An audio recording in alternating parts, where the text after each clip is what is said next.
My name is Colin Fletcher. I'm a resident of Rockville who's recently moved down to Chevy Chase. I've been a resident of Montgomery County for 10 years. Obviously, there are many angles to support for the discussions around supporting the Fostering Community Trust Ordinance. I'm here to give you sort of a personal family story and to also generally favor your efforts to support a diverse community here. My father was born in the U.S., but he grew up in Europe and experienced life under the Nazis firsthand in Luxembourg.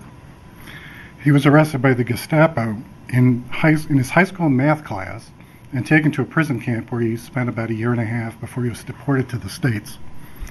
He then joined the army and fought in World War II in Bavaria. So afterwards, he spent his life as a history professor focused on the Holocaust. And he worked here at the archives, the National Archives, cataloging captured German war documents that were important for prosecuting war crimes. He also was appointed by President Carter, sorry, I'm nervous, to the Holocaust Memorial Council, where he worked on planning and building the Holocaust Museum. So what he taught me was that you must speak up early, you must speak up often, and you must speak up repeatedly against racism and bigotry. Because once that campaign is started, it's difficult to overcome. Furthermore, it was clear that the Nazi movement did not die entirely with Hitler. And we've seen that more and more recently in Montgomery County in Maryland with vandalism, graffiti, and posters like this, which I'm sure you've seen, that have been put up at University of Maryland College Park campus. So the racism is obvious, since it says, this is a notice to all white Americans to report any and all illegal aliens, they're criminals, America's a white nation. The Nazi connection is not so obvious.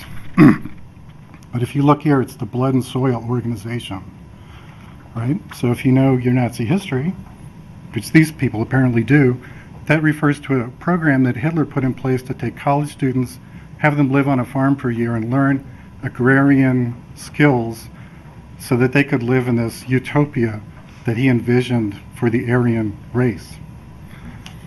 It was known as Blut and Boden.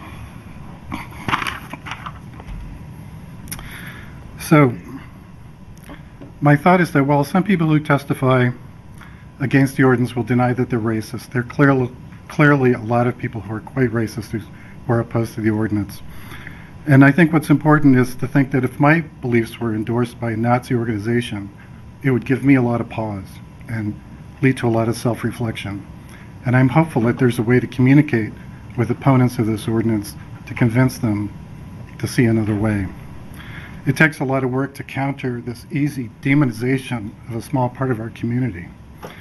And I just want to support your efforts to continue to reach out to the community and community meetings you've had to counter what is becoming sort of a hysteria.